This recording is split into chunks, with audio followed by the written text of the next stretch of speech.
Sony announced in June that in addition to Marc Webb's The Amazing Spider-Man 2, which was already well in production, that not just one but two more installments would follow. Most assumed that the current web-slinging superhero Andrew Garfield would also be returning.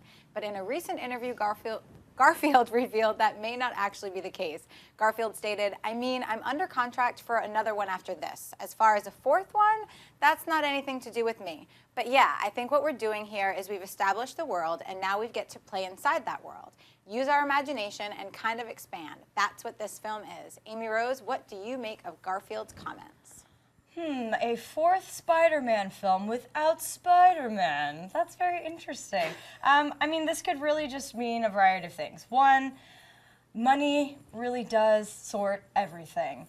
Provided that, the first film obviously made a lot of money, and I think the second one looks like it's going to be great as well, despite mixed reviews on the initial trailer. I do think Marc Webb knows what he's doing here, and I like, Jamie Foxx, Electro, and Paul Giamatti as the Rhino, and I like all the additions here. And I really like Andrew Garfield as this character, but based on the continued success, it was a little surprising to all of us, I think, when they announced the fourth film. That was a little overly ambitious, but we knew it was going to happen. Just the fact that they already slated it and announced it was a little funny. So either A, Andrew Garfield doesn't come back and they reboot it already, but it's the fourth installment, so that just seems weird. Or B, money is going to settle everything like I think it is.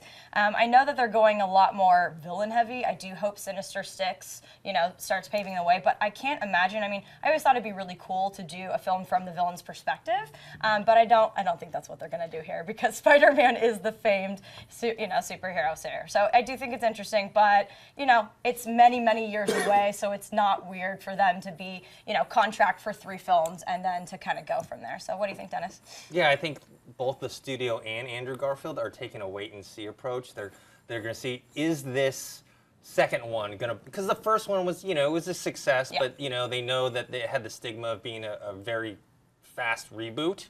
So this one is going to be the one they're like, okay, is this franchise, is this guy going to be the Spider-Man we want for this big franchise, and is this movie going to take off? Andrew Garfield as well, he's probably waiting and seeing, hey, if this starts to take off, then I'll be a bigger name, then I'll be able to negotiate more and get more money for Spider-Man 4. Yes, you sure will. What do you think, Roth? I think actually it's interesting, because I think what he's trying to lay the groundwork for is the fact that their approach is going to be to look at other characters outside of Spider-Man, because they just don't have the rights to that many characters. And I think that if you look at the approaches that the different studios are taking with their comic book characters, there's of course the Marvel approach, which we know very well what that is. We're starting to see what the approach is with the X-Men franchise in terms of building alternate timelines and dimensions. And I think that they're using what they have available in terms of villains, and they've already been laying the groundwork and putting it out there. Look, Spider-Man 4 was already rumored that it may be a villain-centric movie. So that's a good possibility. Maybe it's Venom, you guys.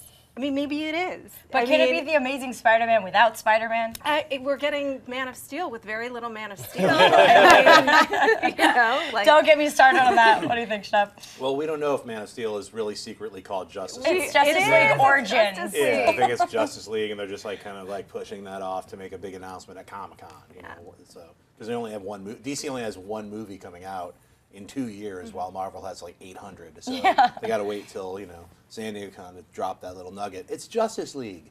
Well, anyway, Spider-Man, they should have just signed a contract with him for 6 movies. That's such or a 20. Weird, let's keep going. Why not? Look, you'll get $100 million on the 18th movie. It's this kind of always bugs me when I hear this. Well, I'm not signed for the 4th. What is wrong with you guys? You announce a Spider-Man 4, but you don't have Spider-Man signed? Yeah. That's kind of ridiculous.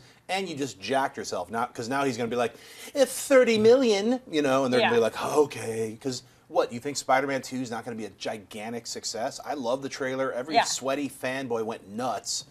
And just, come on. But they certainly set up, even in that trailer, like you were talking about, Sinister Six, they certainly set up a lot of room in that trailer to really focus on some interesting villains. Don't get me wrong, I love Andrew Garfield. Me too. And I do you think you probably need to have Spider-Man at some point in your Spider-Man In the movie? Amazing Is this going to Spider-Man be 4. another Robert Downey Jr. demanding Trump money situation? Kind of feels like it. It probably will. I don't know if he's going to get like all He won't get the 75 same million. No, style, no. You know, he might be like, for the other 3, give me 50 Yeah. million or But would you something. guys like to see, I mean, would you like to see a Venom? I think it would be very hard to do. I think that there's probably think tanks happening right now to try and figure out how to approach that character as its own movie. But I would like to see a Venom movie. I think that could be I want really Venom done cool. right, first and foremost.